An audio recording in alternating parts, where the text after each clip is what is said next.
How to record on Snapchat while playing music with headphones. So let's see in this video. Before moving forward, make sure to like this video and subscribe our channel. So let's begin. So first of all, you have to open up your Snapchat and make sure you are logged in with your account.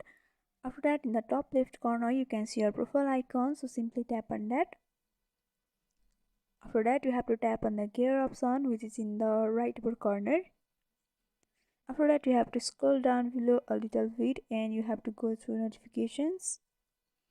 And here make sure that all of your notifications are on. After turning it on, you have to go back and you have to scroll down below. And in the button, you can see the permissions option. So you have to go through permissions. And here you have to enable permissions for all the actions.